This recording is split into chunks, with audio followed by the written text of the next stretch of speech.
Hey folks, I thought I would create a video where I would share some of my top tips while backpacking. And as I sit here and on the Colorado Trail, pondering about life and pontificating about who knows what, I came up with kind of a top 10 list of tips that help me save either a little weight or make life a little easier at camp.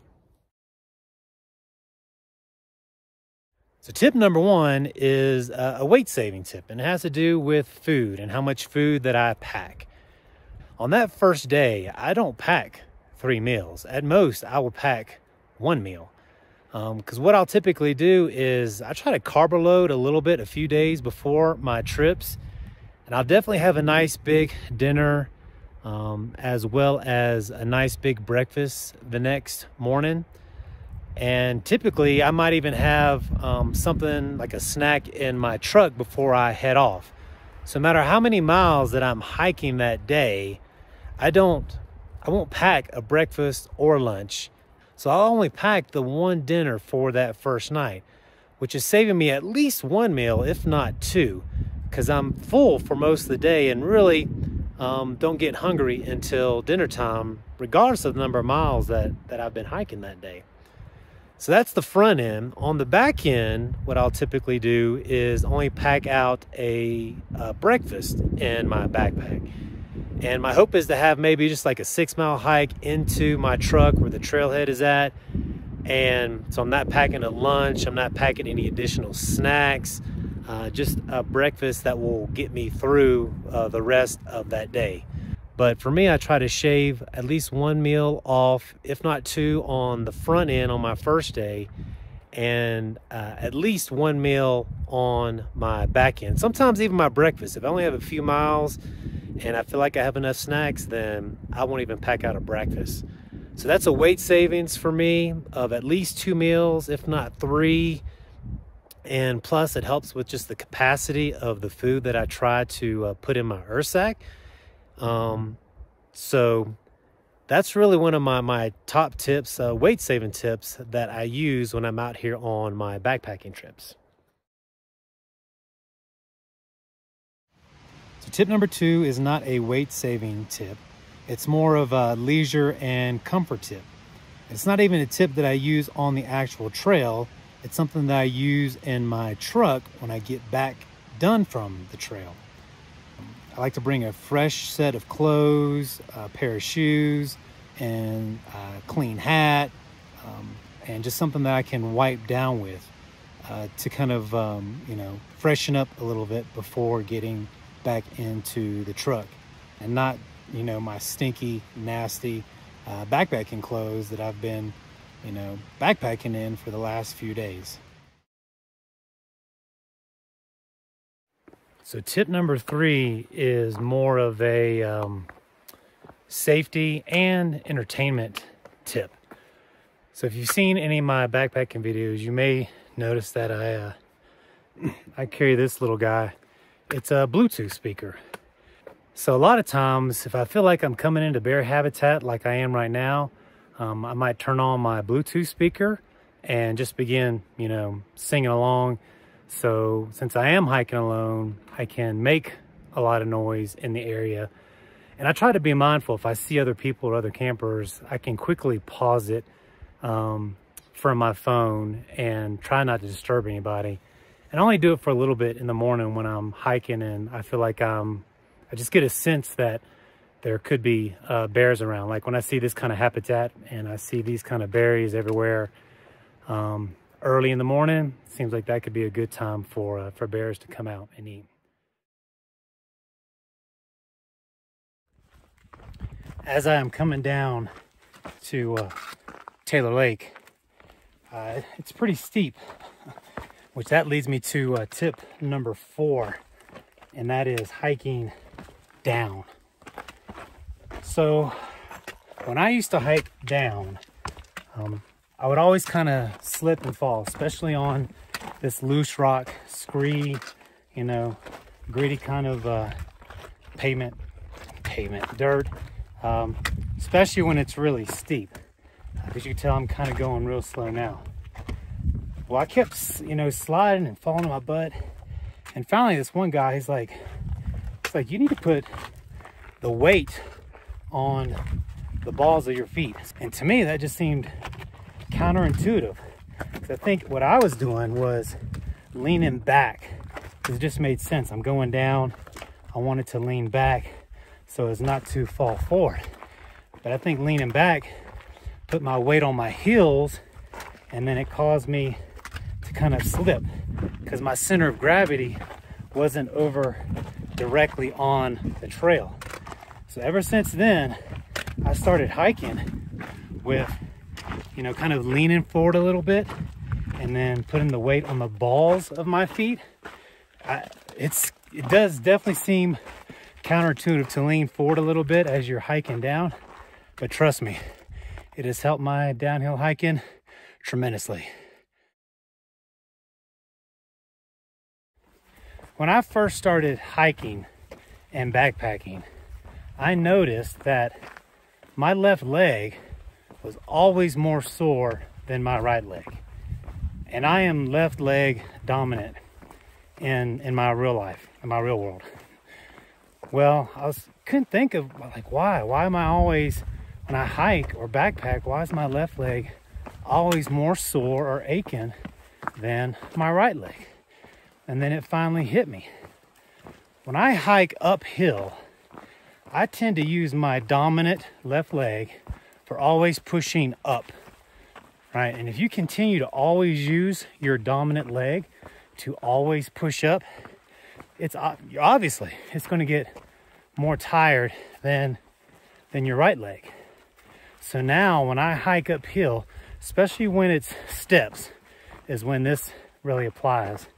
When there's more steps, I have to be conscious that I alternate my legs for which step for pushing up on.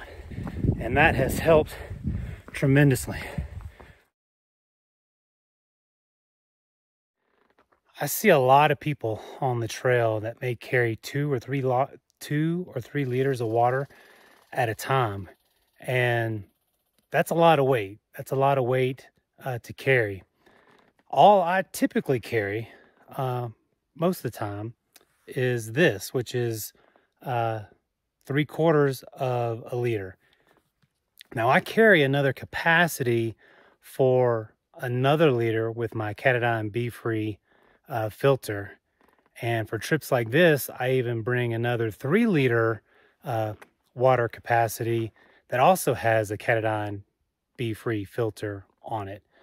So I think it's good to have the capacity to carry water when you need it, but you don't really need to carry that much water. Sometimes you do, like right now, I do. I'm carrying 5 liters of water, and you know, I need to do that.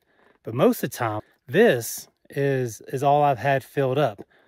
The reason I feel like I can do this is planning, right? You really need to know your trail. You need to know your water sources.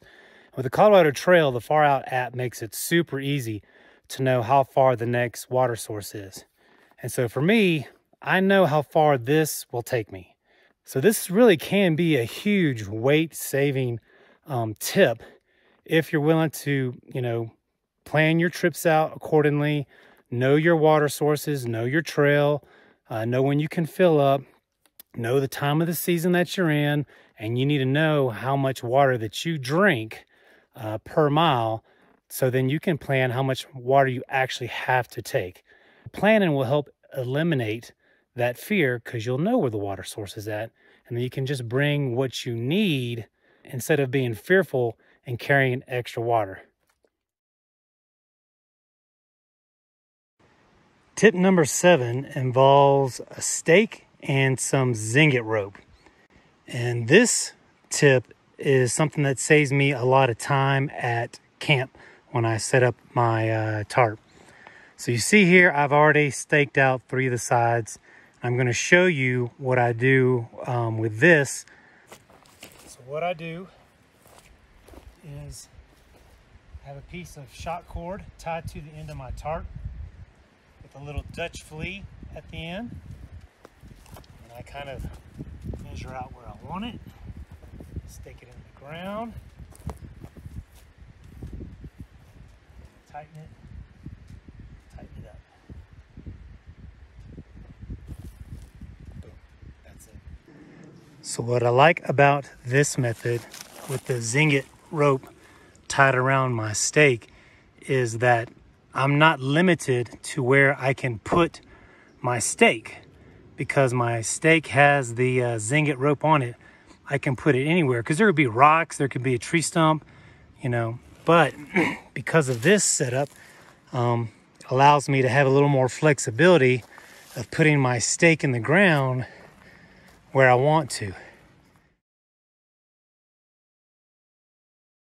Tip number 8 has to do with the shoes.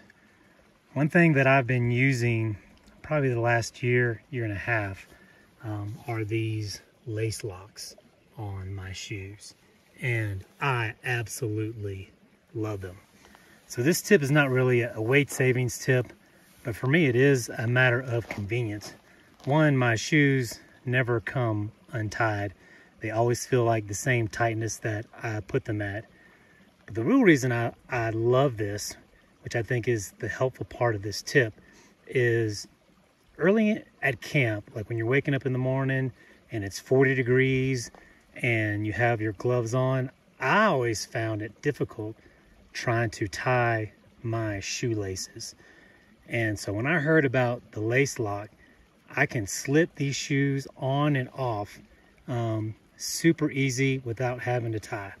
And so that saves me a lot of hassle in the morning.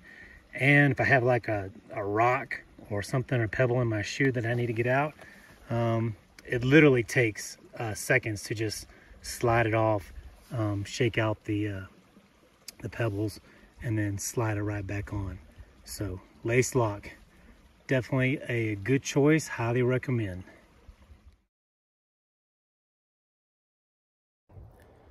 Tip number 9 has to do with those folks out there who still record video on their phone like I do. You know, I record these backpacking videos on my iPhone, and I've started recently recording them in 4K. So I haven't switched over to a GoPro, which I might soon, or some of the big nice cameras that have, you know, some telephoto lens that you see a lot of people have like strapped on. I'm just not quite ready for that kind of commitment, for carrying that kind of weight. But the problem I was running into, I was running out of space on my phone. Ever since I started taking video in 4K, it's been eating up the space on my phone like crazy, like, you know, a couple days and I would be done. Well, my solution to that, and so my tip for you folks out there who still use smartphones for recording, you know, parts of your adventures, is this little device right here. So this is basically an external hard drive that holds 256 gig. I mean, this weighs less than an ounce. I think I weighed it and it weighs half an ounce.